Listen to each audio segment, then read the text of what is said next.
is a community of young and like-minded people aiming for compassion, love, and brotherhood for a sustainable future.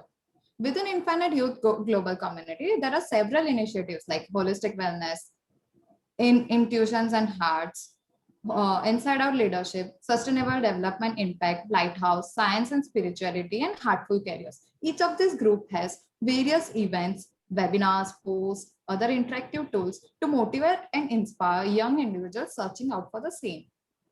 Handing over to you, Aditya. Hello all, I am Aditya. I am also volunteer at Infinite Youth and I coordinate the Heartful Career Group. We started this initiative during lockdown back in April 2020, and our mission is to create a global community who grow together heartfully, follow their passion, and follow values like love, compassion, mutual trust, brotherhood in their work to change the course of society towards sustainable living, global peace, harmony, and to create opportunity for the future generation. So I would like Rutva to introduce our guest. So yeah, today we have Deepak Verma, who is the creator of accredited diploma psychological program. He has conducted 2,000 workshops across 10 countries, trained more than 30,000 individuals from 75 plus organizations. With that, he is also a Udemy trainer and also co-founder of Entrepreneur International, which is a learning and networking program. Now I request our speaker, Deepak Verma, to take over and provide insights on career planning. Thank you, Ritwa, and thank you, Aditya, for this wonderful introduction. And we will take off right away in the next 1 hour or so. We'll try to guide all of you into your own inner mysteries, which will help resolve any insights or new insights that you may have. Thank you also to the Heartful Youth for Youth 2.0 for organizing this and part of Heartful Careers. Heartfulness, as we know, is going through a beautiful phase. In the next few days, we are having the Prime Minister coming in day after tomorrow on 16th of 15th or 16th of February at 4:30 p.m. as part of the culmination of a Platinum Jubilee.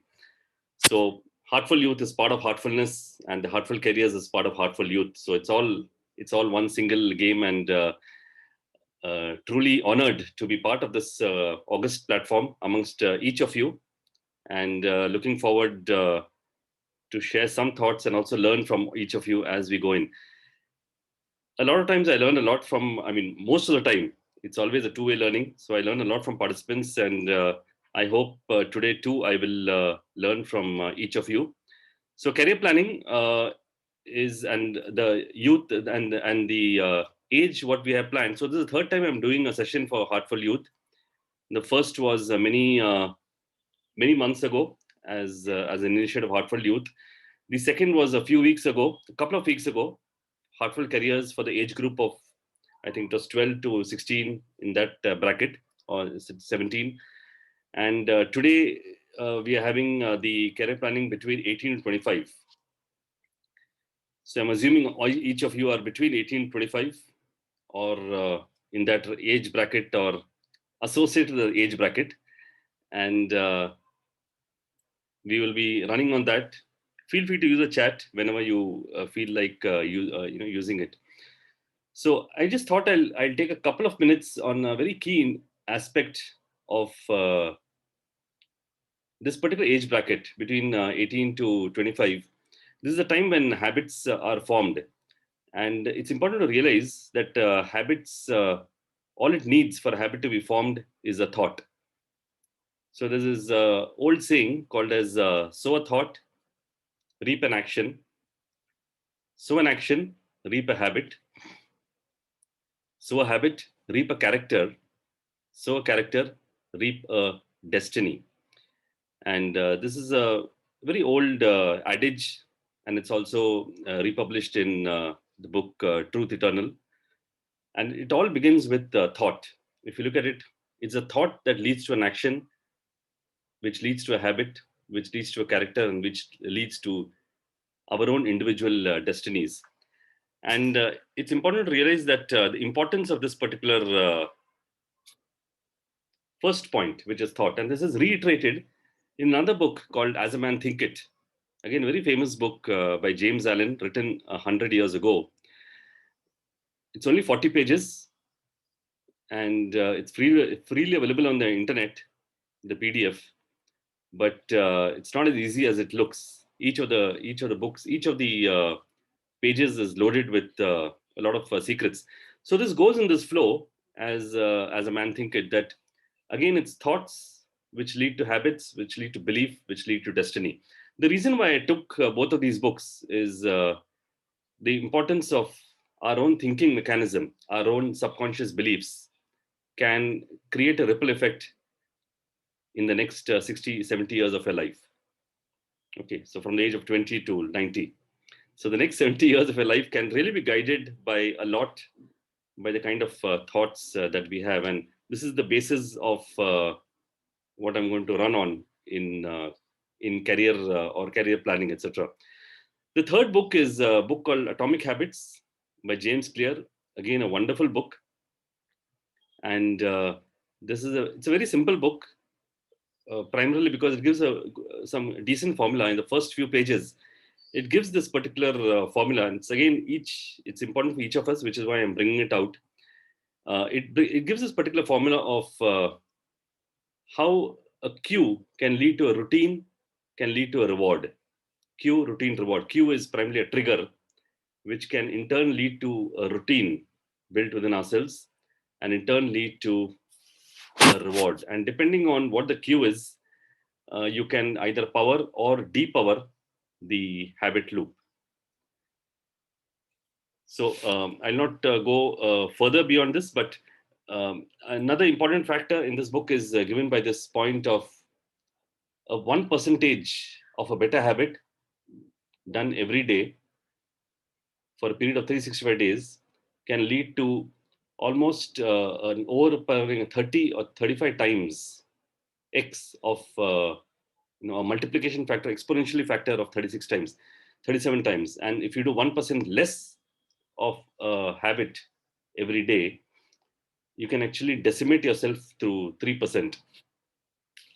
To explain this a little more better, let's say if you are doing something which is, let's say if you're more disciplined or more punctual or studying better, or if you want to communicate better, or if you want to exercise better, if you just do 1% increase on either exercise or food or communication or whatever it is for a period of 365 days, you exponentially increase yourself 37 times.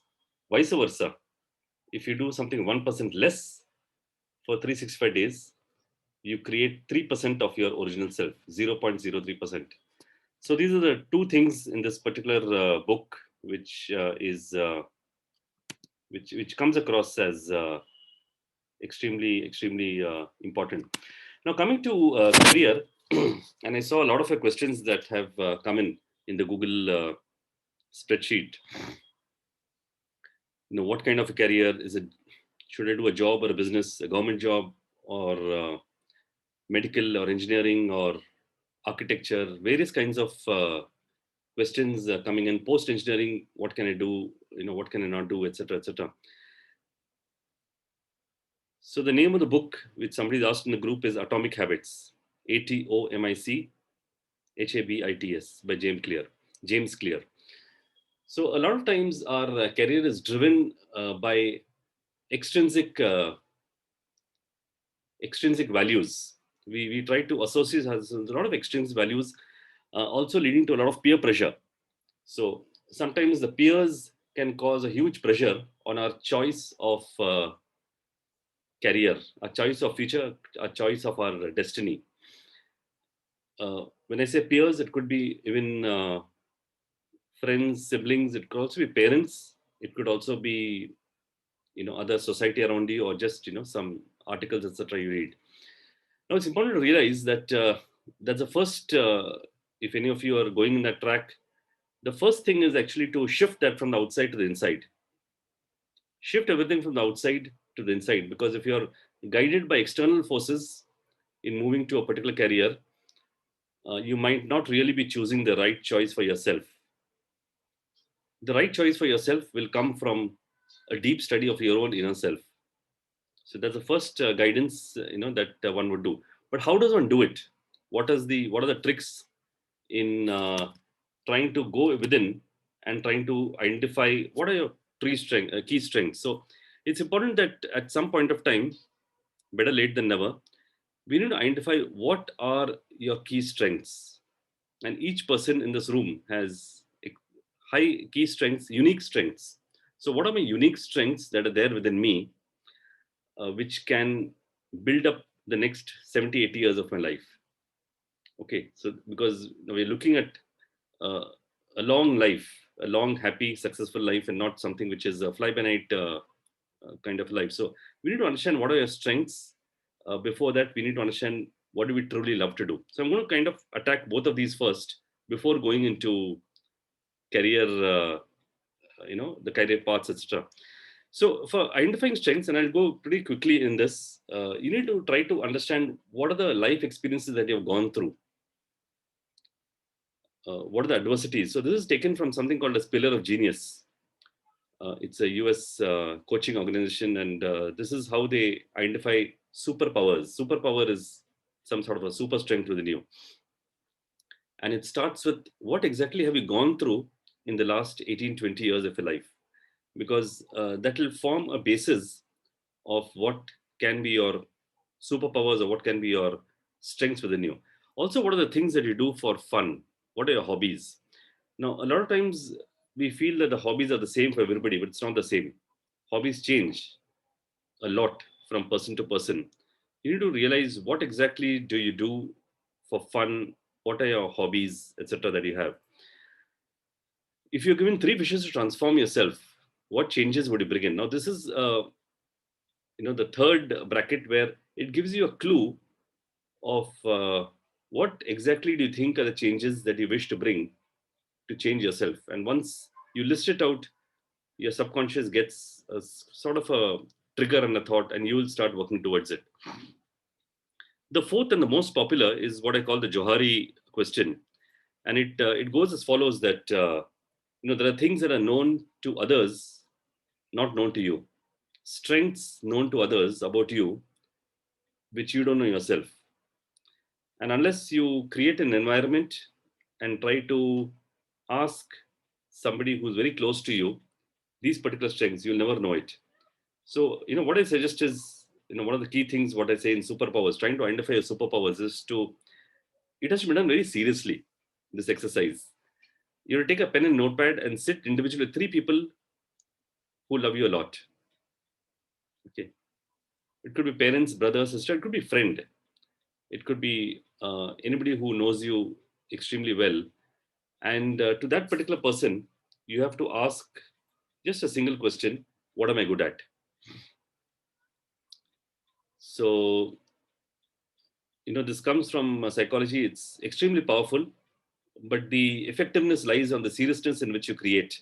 Because people who normally are very close to you may not answer this so seriously. They might take it jokingly, or they may just flip off the question. So there has to be a serious atmosphere to this exercise, and you have to kind of say, I need to do this for my own internal analysis, and just see what comes across, because this will actually lead to something which is called as a blind spot, which is not known to the self but known to the other. And we're just trying to identify what are the key strengths that others have seen in me, which even we have we have inculcated, or we may not know it that it exists.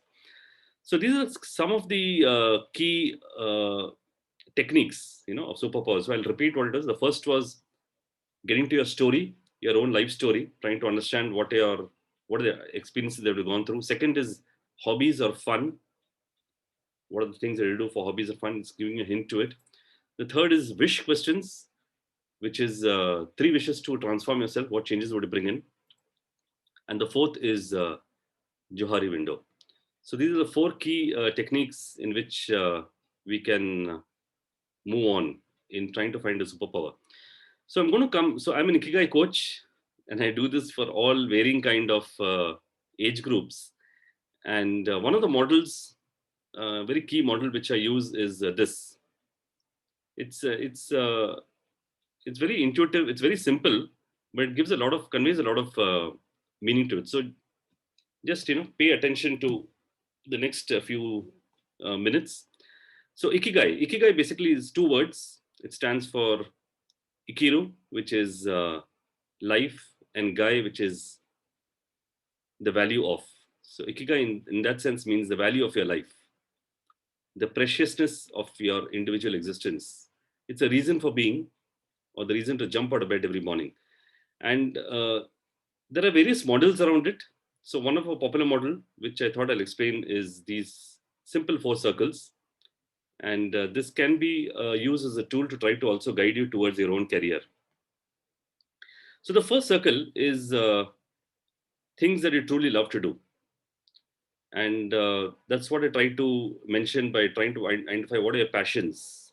What are the various things that you truly love to do? And I'm going to give you more exercises on things to identify things that you can truly love to do. From here you go here to things that you're truly good at. So having found out what you love to do, what are you good at? What are the various things that you are good at? A combination of these two leads to something called as passion. A lot of times people only end up here, and this is very common because we know what we love, and we also somehow start getting good at it, and we end up in these two circles. But the trick is to move from here to here horizontally to what does the world need, or what in the world connects to you, or what are the parts of the world which you love to heal and serve, which portion or which sector of the world attracts you. And only if you can connect what you love and what you're good at to that part of the world, you cross the third leg, which is connecting to the world, what the world needs. And then you go down to what you can pay it for. So a combination of what you love to do, what you're good at, what the world needs, extremely important. And finally, the fourth of it is what you can pay it for. The combination of these 4 comes to a central point, which is called as the value of life, ikigai, and the reason for being. And having found which, you keep doing it till the last day of your life. So once you get your ikigai, there is no retirement, or there is no there's no concept of staying inactive. You're always active and always continue to do it, because you keep doing what you love to do, what you're good at, what the world needs, what you can pay for. Now a lot of times we start from the bottom, and I was seeing some of the questions also that you're asked, and it's pretty natural. I see this all the time. We start at the bottom, which is which are the professions that give me the maximum money, and this is readily available on the internet. What are the things that really give me money? And we start here, we somehow go here, thereby making it a vocation, and this leads to a lot of emptiness and frustration. While you do start getting a lot of money, you're also connected to the world, but there is a sense of emptiness. And within a few years, sometimes by the age of 40, that's what they call as a midlife crisis. It's when you're doing things which you don't love to do. You're doing things because you're getting paid for it. So you have to be very careful when you choose a career, that you should not fall in this trap. It's good to start right at the top at this age. If you're an older age, it's a different thing. But at this age, that's why I'm addressing it specifically to people between 18 and 25. At this point, if you want to really take it off on a long-term basis, we need to start right at the top and not at the bottom. And it's only when you start at the top, you find ways to get good at it. You also find ways to connect to what the world needs, and it somehow connects to what you can pay it for. It's a little tricky because society may not agree with you, nor would parents at many times. And it's a call that each of you have to take at some point of your life. But it's good to at least try to do something that you truly love to do. and not something to the contrary. So at least to begin with, while it may be broad, but trying to get to something that you love to do is the first start of this particular matrix. So let me go straight to another.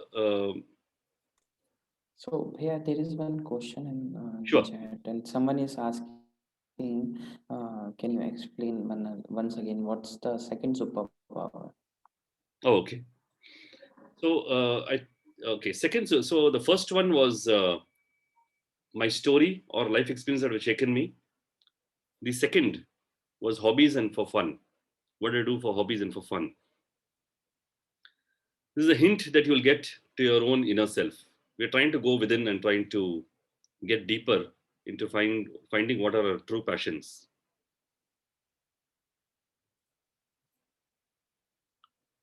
How There to is find, there yeah, is one more question. So how to find something we love when we are not aware about it? yeah, excellent question. So I'm actually just going to cover that because what we're going to do is first try to find something about ourselves. So the answer of that question is first we need to connect to what are we truly, what exactly are we built of, and what exactly is our personality. So there are various ways, but to begin with, there are two models I'm just going to very quickly introduce to you. The first is something called as MBTI. You must have heard of it. It's called as Myers and Briggs. These two mother and daughter combination. They created a matrix, 16 personality matrix based on Carl Jung's theory. And the 16 personality was very simple. It was a choice between 8 sets of variables. And the first variable is, and you can actually note it down in your own books. Um, I'll explain the 8 ones. There's, of course, a question around it, but right now I'll just explain it and you can take a call around it. So, as per this particular theory, there are two kinds of people. The first ones are the ones who get energy from the outside world, which is E. The second one, they get energy from the inside world, which is I. Let me explain this. This is actually a slight difference between extrovert and introvert. It is extroversion and introversion, which means that when you go around and you meet people and you travel around, do you feel more energized? The answer is E. On the contrary, if you're on your own in solitude, do you feel energy building up in you? So that is I. So it's energy from the outside world, energy from the inside world. Is that clear? The first one. Any questions? You want to write in the chat. What do you think you are, each of you, so we can make it a little more interactive. E or I. There are only there are only 4 sets of variables. So the first is: are you extrovert, extroversion, or are you into introversion? E or I. Okay. So I just thought of making it a little interactive. So yeah, I'm seeing 3 E's and 1 I, and fine. So then we're getting the first one right. The second one is: are you sensing or are you intuitive? Which means, do you like to see the facts first and then the big picture, or the big picture first and then the facts? Now, this goes into trying to see the way the mind works. A lot of times, and this can change, but at this point of time, when you go for any work, do you like to see various facts first and then the big picture?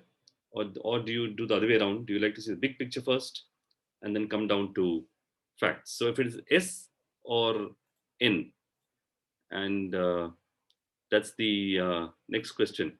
Yeah, it's pretty okay. If you cannot decide, it's fine. So it's it could be S or N.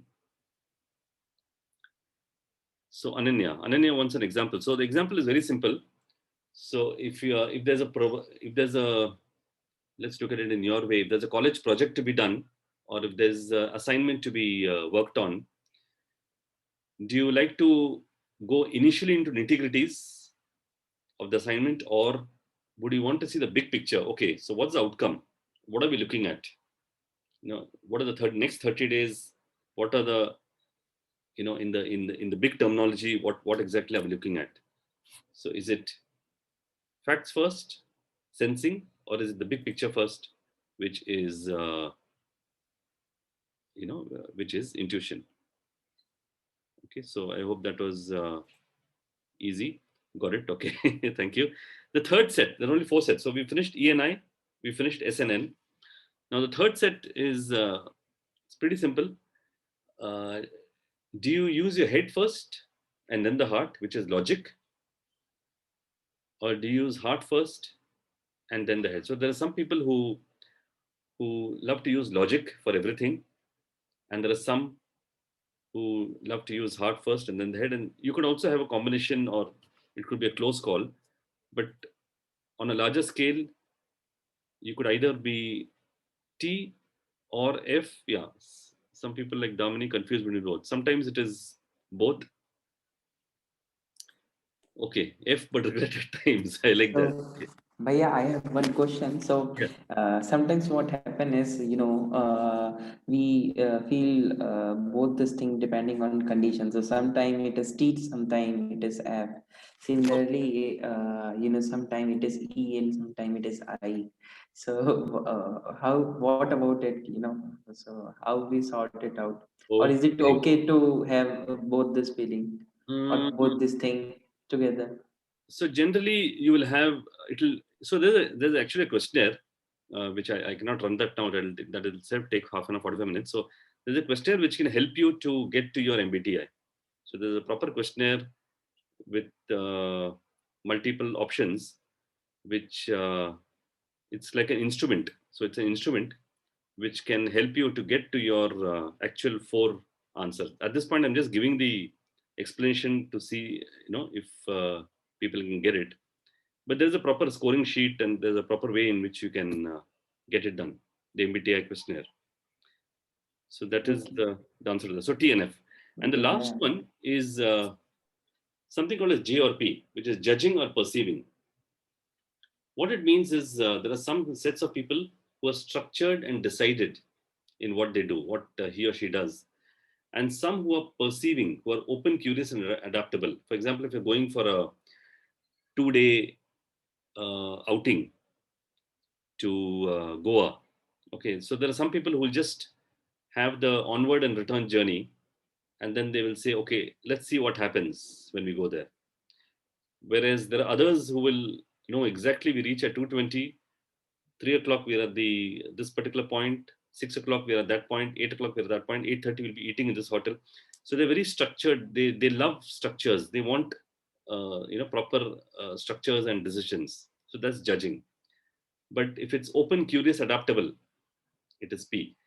So depending on what answer it is, you can have J or P.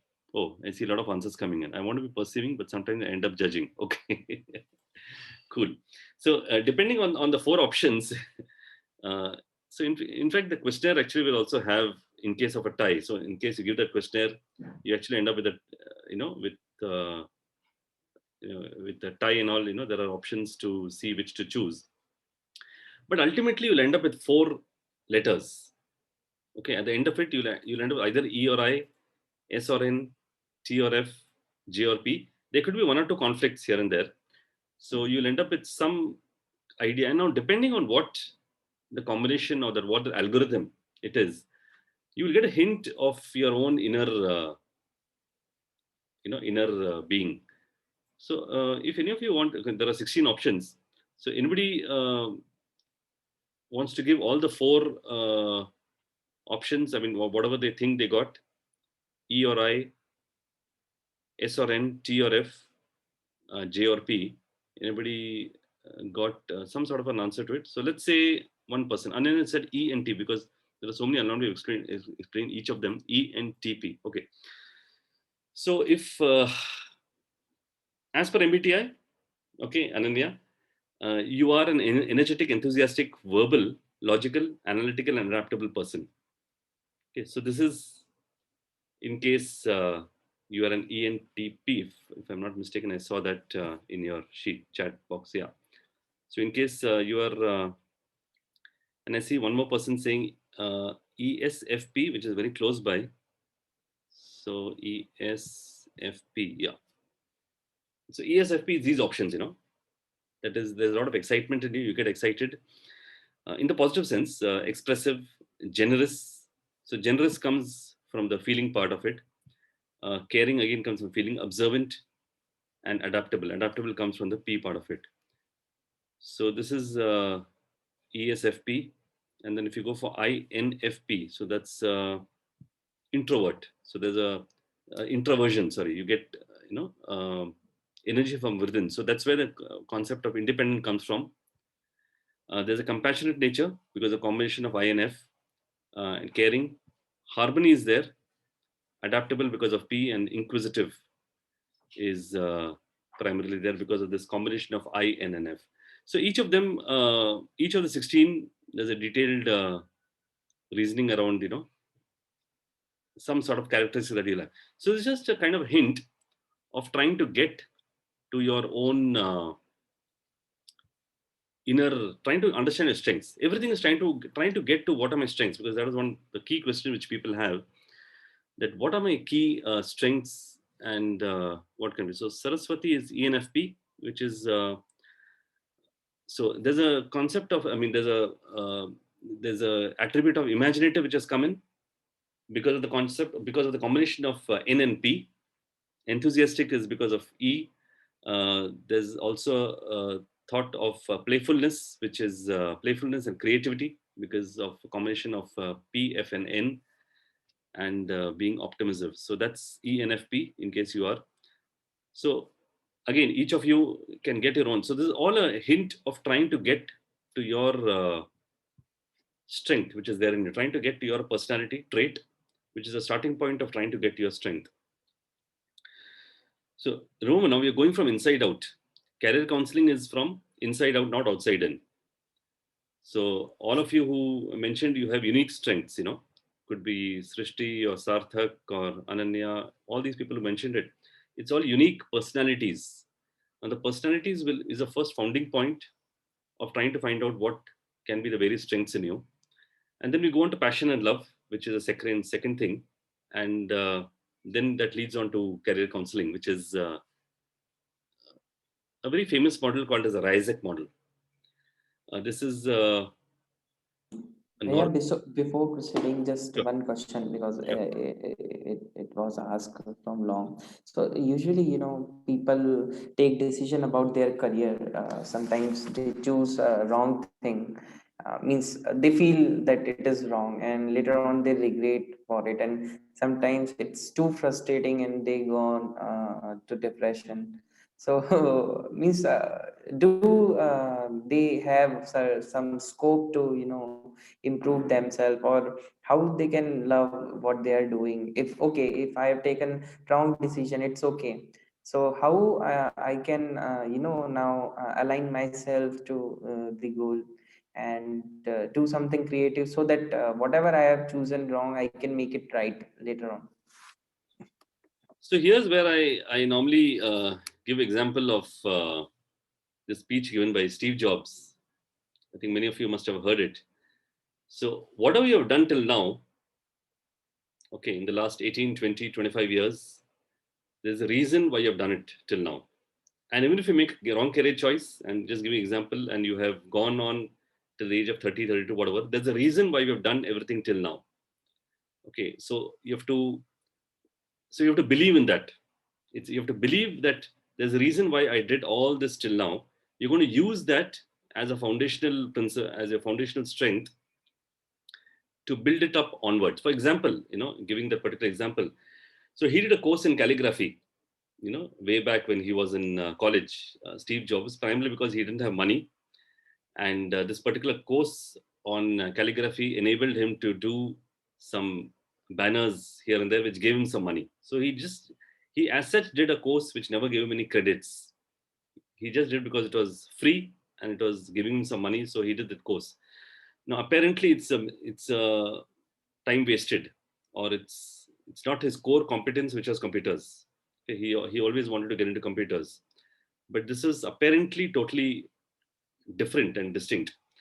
But many years later, when he did found Apple, he used the same principles of calligraphy, sans serif, the distance, spacing between letters, words, and he created the Apple fonts, which became so famous that even Microsoft copied it, and we have all the fonts that we have today. So whatever you've done till now, the learning from that particular story is there is a reason why you've done it. You have to believe in that. Okay, just first you have to believe in that. There's a reason why everything has happened till now. You just begin. You have to begin with that founding principle.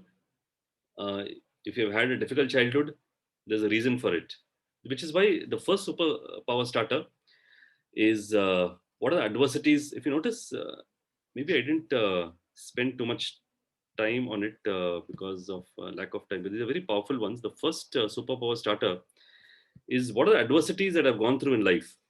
If you notice this one, third question, and adversities normally are weaknesses, but actually I'm putting it as a strength because the adversities that you've gone through are are your true strengths, which can build you up in the future. So that's the answer, Aditya, to that question. That everything you've done till now, you begin with that. Yeah, so rather than taking it negatively, we should think positively that Correct. whatever I have done is done for something good, and that knowledge will definitely help us in life.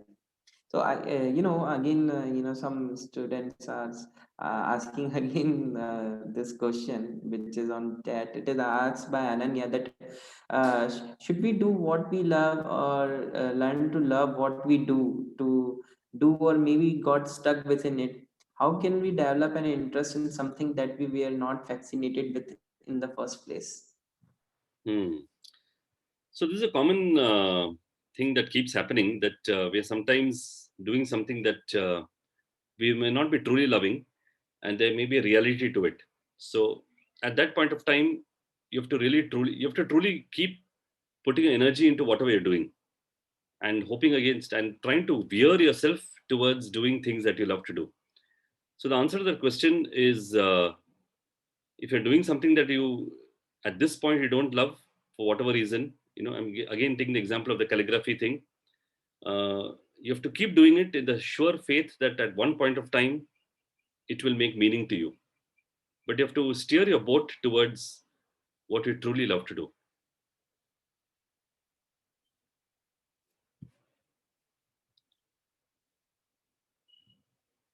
Perfect. Yeah, Okay. that's the nice thing which everyone should have to imbibe in themselves. That whatever is happening, it's okay, but they can always proceed with something positive in their life. And once you start liking that thing, you can develop interest also. So you have to do something out of the box to love that thing. So this happens to me also actually because I don't like many of the engineering subject, but once I started loving that, I am in truly love with that thing, and I really like to explore more and more about that. Absolutely, absolutely. Do it with all your force and heart. So career counseling.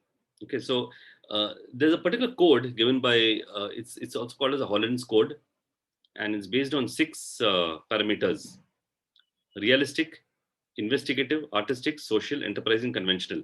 There's again a questionnaire to this, and in terms of how can you come to a particular code for yourself.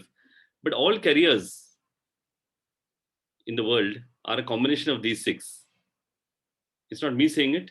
It's a properly established Holland code, which is running this particular. It's a very famous tool, RISEC tool, and if you understand which of these strengths you have in what proportion, you can actually come up to some understanding of a career. So let's try to understand each of these, what it is.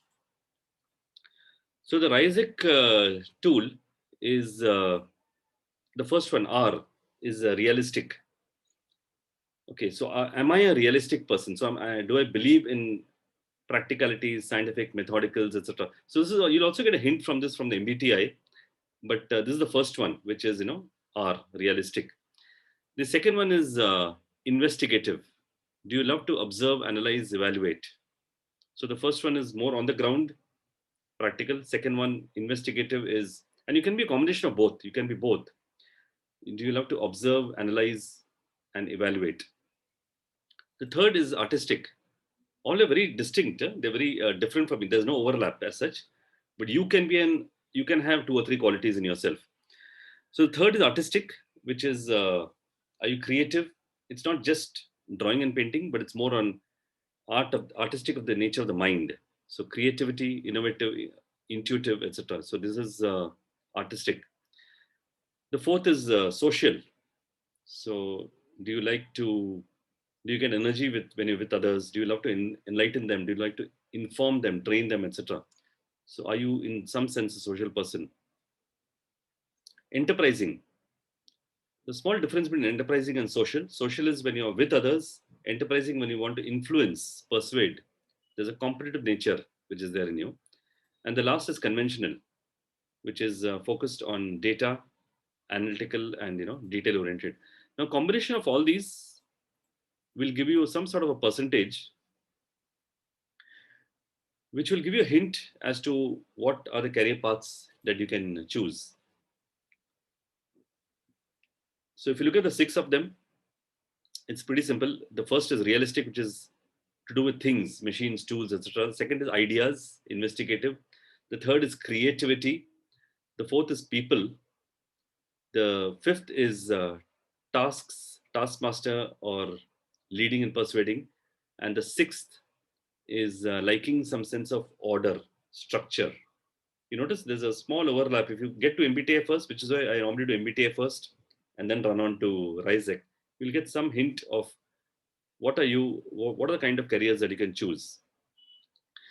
Now, since most of you are 18 to 25, I thought I'll choose the four popular streams that are normally available. And the first is arts. Okay. So I'll just quickly go through them because I know each of you are unique in your own respect. But remember, each of them are very powerful. So you should not generally go into science for the sake of going into science. So arts itself has a lot of scope. It has scope into management, it has scope into law, it has scope into anything to do with languages or psychology. There is hospitality or hotel management, tourism. So you notice there's a common thread of there's a bit of creativity in all of these. There has to be an element of creativity in some of them. There's also an element of social, which is there. Uh, and again, now this is a combination of creativity as well as some technology, which is things like graphic design or film or animation, etc. So this is some offshoot careers through Bachelor of Arts. Architecture, if you also have a combination of maths, air hostess, teaching. So this is a very short list, but there are at least 3 or 4 times or maybe 10 times this entire list that you have. Just a very brief structure on how an arts funnel can look like.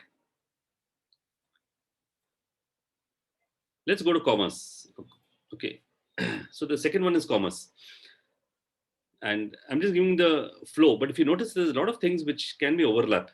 Okay. In commerce too, you can go to management. But here the stress is a lot on, there's a lot of data and a lot of analytics that are there. So, things like company secretary or, economics or cost accountant, etc., or CA. So there is a stress around here. But from commerce, you can, of course, go into any of the other streams which are there. Commerce primarily is where you have some bent of mind towards economics or towards costing. Okay. Third one is the four popular ones. Then I'll come to the uncanny ones also. The third one is biology, and again is very vast. If somebody is really keenly interested in biology, you can get into pure sciences of biology, or you could get into a doctor or a dentist or various other things like homeopathy, etc. But remember, each of them have their own personality traits, which we need to identify. So, for example, in homeopathy, it would mean you need to be a very strong listener. If you're not, you should avoid it. If you are, it's a very powerful one. If you're a combination of biology and listening, so each of them have their own traits, depending on what kind of personality you are. Or again, the popular one is mathematics, and here again you have a various structure and streams, including things like actuaries, which is when you're going deep into insurance or deep. It's a combination of commerce and mathematics, or basic engineering, law, and various other technical streams around it. So I just thought I'd take a pause and look at some of the questions. So one question I see is, what should be traits in an MBBS student? So Rishita, first and foremost, we need to identify why exactly do you have a passion to be a doctor? So do you love to serve others? Do you love to serve others from a health perspective? So this is the first trait, or the first character trait that you should have. Apart from the fact that you should be able to now have a fascination for biology, and fascination for knowing about how the body parts function, etc. So there are two alternate traits, Rishita. Second question is, would you also be recommending about psychometric tests? So MBTI and RISEC, these are two tools. You can see it online, and these are tools which can be taken, for psychometry. Yes, Rishita, if you like to serve, and serving more from a health perspective, that's the key thing. So just imagine yourself 20 years later. Would you like to visualize yourself at this point with the ability to serve? If yes, then it's an amazing course to go into. So Dia S. Nath, can you list out all the traits for homeopathy?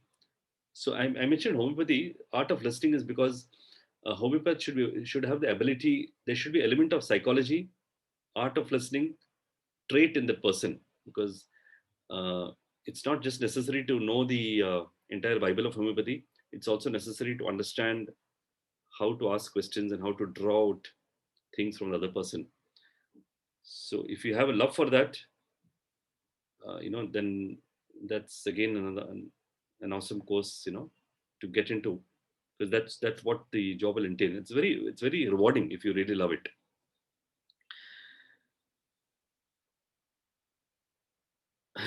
So Mayank, you're looking at leaving behind a legacy. So if you want thousands in your funeral, it means you need to connect to the world in such a manner. You need to heal and serve the world in such a manner that you create a legacy. Okay. There's one question that has come. What if a subject is out of the box and not something common? So can you list out what do you think that subject is, Saraswati? Okay. So home science actually is, it comes under science. Okay. And first and foremost, you need to realize, why do you want to do, what is it that is triggering you into home science? I'll come to your question, Shrishti. So what is it that is triggering you into home science? So that's a key question. What do you see yourself doing after 8 years or 10 years or 15 years? So what is it that you truly are seeing yourself doing? So if you answer that question, then then you'll get a better picture of what is it that is there in you. Srishti, please answer your question. What is Srishti's question? I forgot. So he asked he want to do engineering and want to do government job. So is that okay? She's asking that, I'm is that assuming you're okay? talking about IAS or something. It's perfectly okay. But administrative services, you need to know. So how does the future look like 15, 20 years down the line?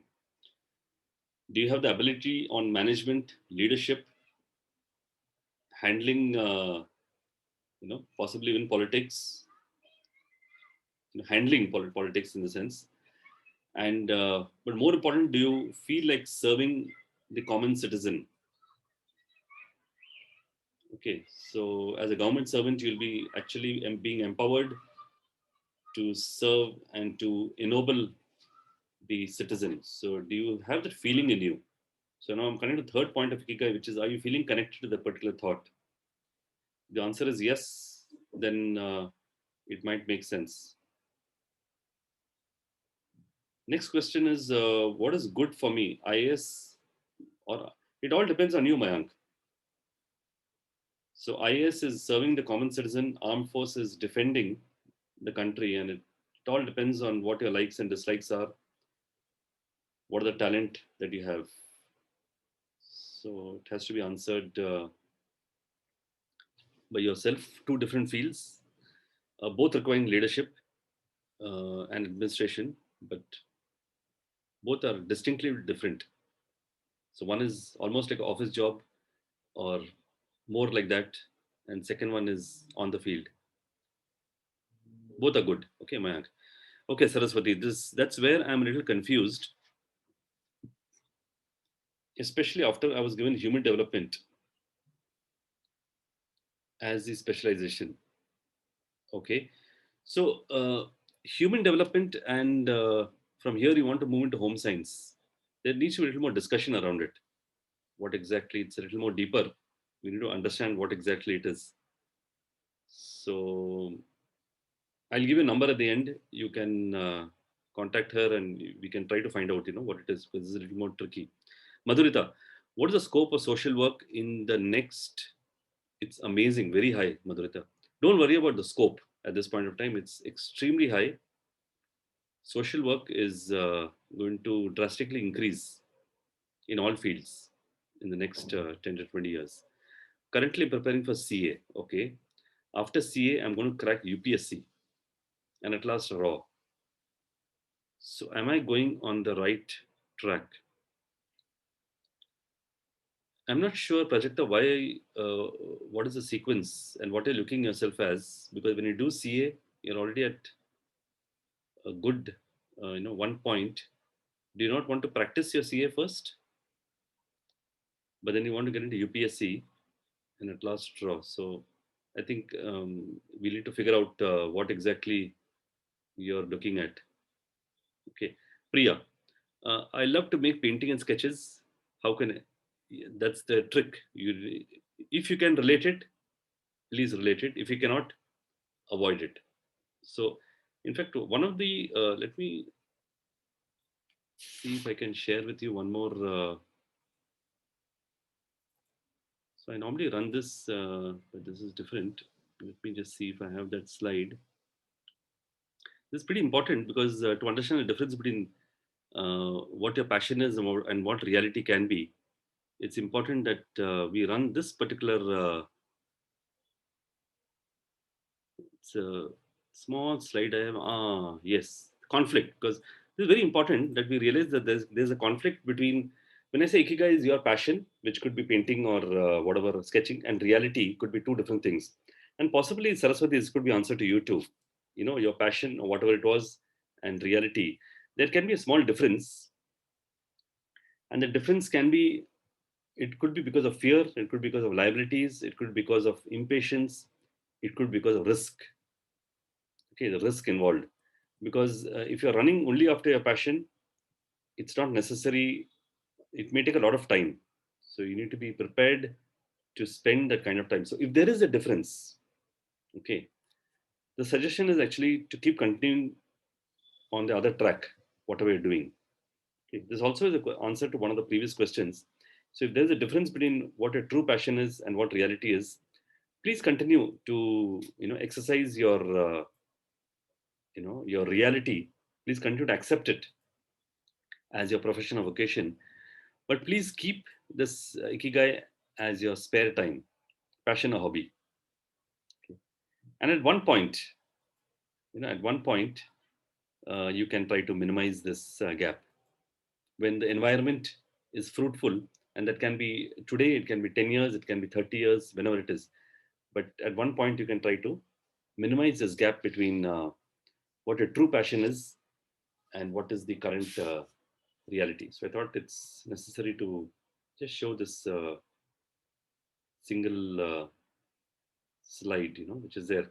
And I normally give this, story around that there's this particular person called Harlan Sanders, born in 1890. and he became a fireman in 1906, railway labor at 1910, selling insurance at the age of 26, World War One. He ran a ferry boat at age of 30, a lawyer at the age of 42. In the age of almost 50, he developed a secret recipe when he was working in a motel, but he just continued to sit with it.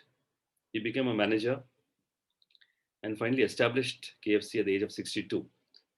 So you can have a checkered life, and it need not really bother you, but you need to keep your passion alive. The trick is to keep it growing alive, as and when you come across it. Okay, so that's the answer to that question about painting and sketching. Priya, long answer. Uh, I should try for both and let fate decide where is my destiny. Actually, you can also resort to prayer. It's very powerful to decide where is your destiny, Mayank. Yeah, one more question because here people are talking about government job.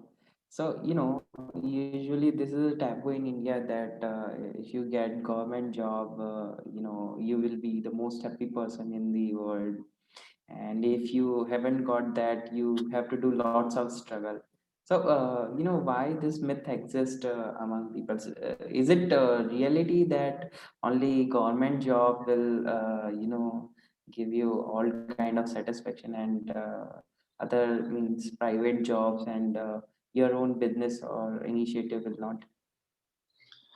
Not really. It's a huge myth because there are a lot of people in the government also highly stressed with a lot of job insecurity. So it's not at all necessary with even life threats. Okay, I know at least two people who have life threats on them. So it's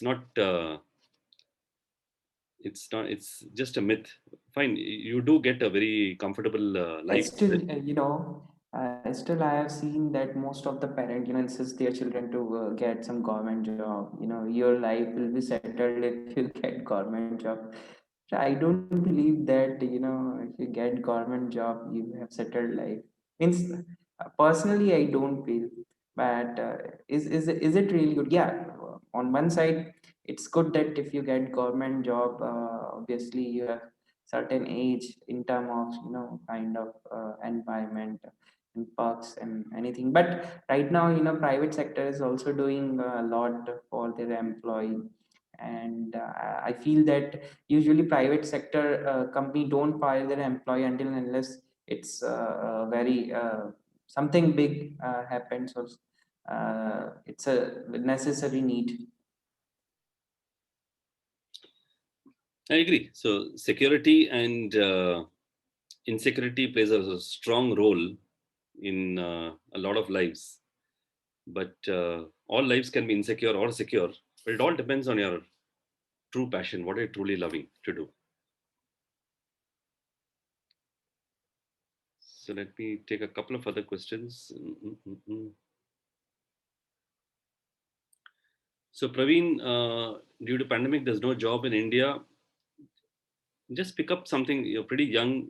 You just take at this point whatever works for you, and you can see which way you can go to.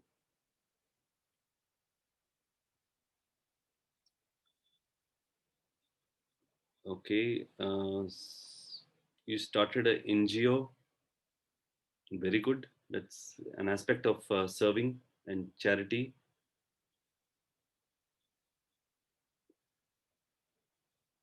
Madhurita. So income levels for working in the social sector,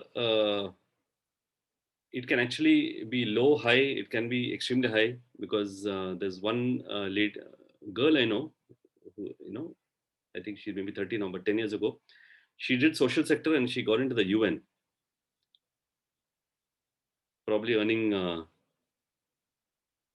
10 times more than what engineers would earn. So it all depends on your passion and what it depends on how because passion finally will show in your work, and that's extremely important. So I just thought the last few minutes I will do some learnings from movies. This is my favorite since lot of you like movies. I thought I have many, but I'm just going to list out three or four.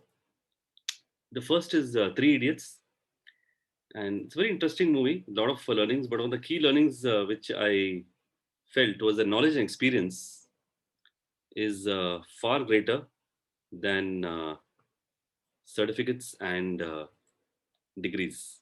Sorry, certificates and degrees. So this is the key message of one of the key messages in Three Idiots. I thought it very interesting to at this point, which you can do. The second movie is called as The Departed. It's an English movie, and this starts off with this question. I think it's a very powerful question. Am I a product of the environment, or is the environment a product of me? Okay, so this is a key question, and this whole movie runs around on this particular query. Are you a product of the environment, or is the environment product of you? So, are you creating an environment, or have you been created by the environment? So that's the crux of it. The third movie is something called as The Burning Plane, and it's a very interesting movie because there's a particular teenager who commits a crime at the age of 17 or 18 unknowingly. We don't know it actually, but there's the whole movie we see. There's a lady who keeps we keep feeling that somebody's chasing her. There's always somebody behind her. But it's towards the end of the movie you realize that it's her own guilt which is chasing her, her own past which seems to be, chasing. A very interesting concept brought out. So you need to accept and make peace with your past, each of you, if you've gone through any past. These are very critical things at this juncture of your life, and that's brought out from this particular movie. Let me see, and this one, and not run all the things. So this is very interesting, very common learning of Kung Fu Panda, and that is the secret sauce. And the secret ingredient is really nothing. So to make something special, you just have to believe that it is special. So with this, I come to a closure of the session. So in case any of you want to connect, so I do something called a speakology, and if anybody wants to connect, okay, this is not you, Aditya, this is another Aditya. You can connect to this particular person. He's part of my speakology team in case you want to learn to speak well. If you have any other queries on career counseling or whatever, please connect to this number 98407 30388, or you can send the email to speakofire@gmail.com or ikigai.expert@gmail.com. So let me see if there's any other questions around it.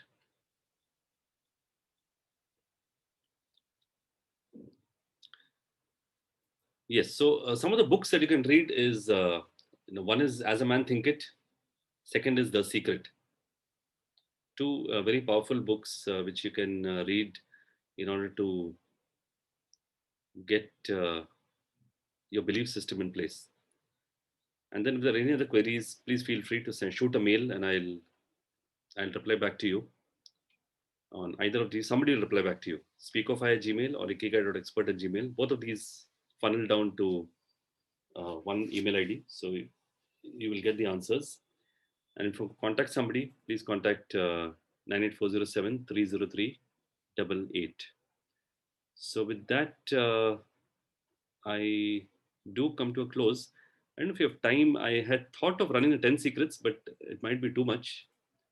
I'll just wait for a pause, and because you're already at 7:10. It would be good if you give a short introduction about it, Vaya.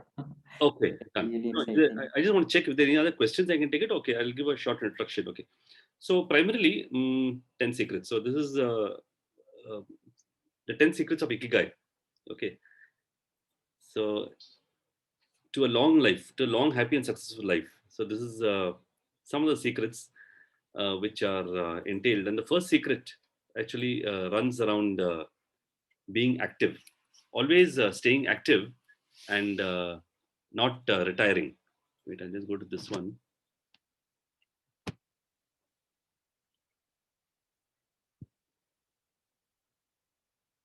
Yeah.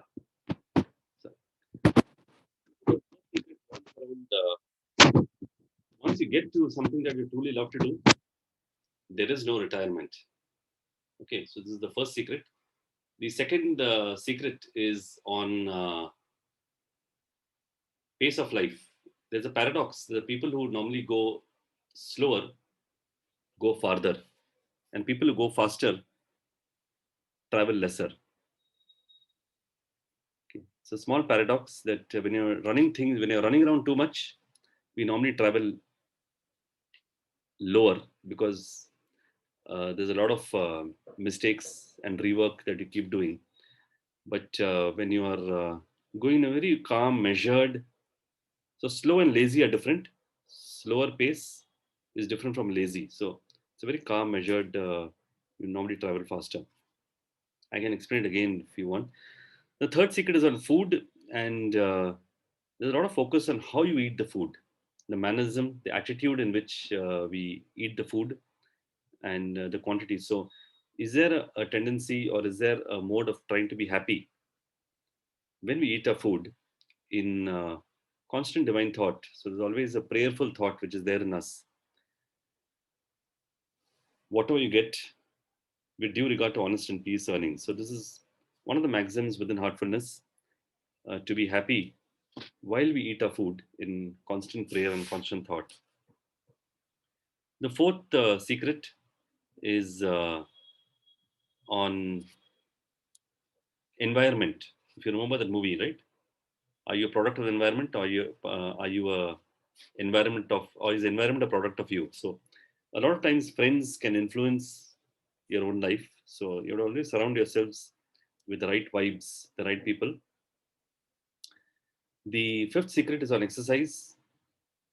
Ikigai believes in very slow, gentle exercise like yoga or tai chi, and not in the fast moving music exercises like Zumba. The sixth secret is facing of fears. So it's also connected to the particular movie I mentioned, Burning Plane. Are you able to turn back and face your fears? And there's a good age actually for each of you to look back and try to see if you can hug your fears. So trying to smile, acknowledge, and facing everybody around you.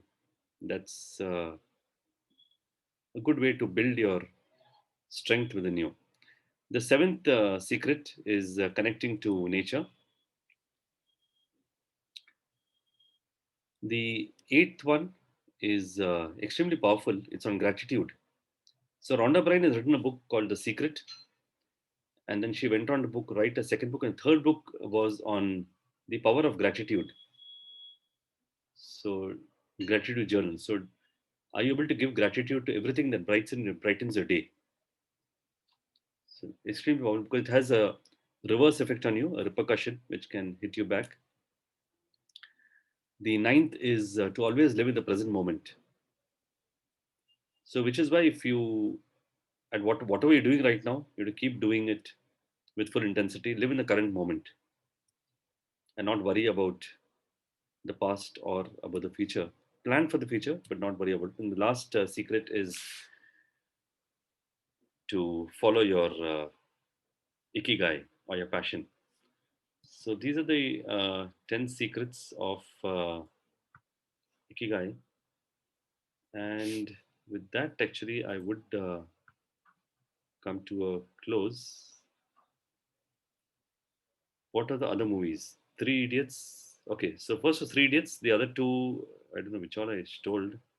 One was The Burning Plane, if I'm not mistaken, Yeah, and The Departed. and The Departed. Correct. The Burning Plane and and Kung Fu Panda. Correct. I mean, there are many movies, but I just thought I'll give a few of small jharak, on some of them. Yeah. Okay. So, Goodwill hunting is a different. It will take me on some time more to. Next time I'll explain what is goodwill hunting. Correct. Good. Any. So with that, thank you so much, Aditya, for your time, and thank you to Heartful's youth and Heartful Careers for this beautiful session that you all allowed me to do. And do feel free to write into me at either speakofire at gmail or ikigai.expert at gmail, or speak to any of these numbers if you need to reach out to me or want So, to. so before ending the session, we just want to show a small video about Sure. our community, if you allow us. Please go ahead. Thank you. Thank you. Yes. Second.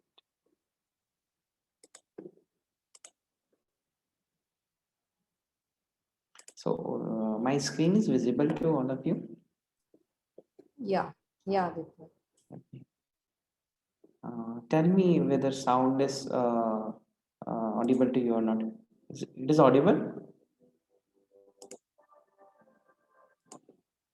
One second. Volume up a little bit.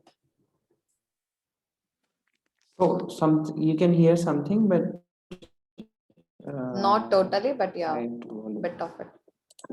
Now Perfect. it's Good to audible go. now.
So with this, we come to the end of the session, and I hope you all really enjoyed and learned something out of it.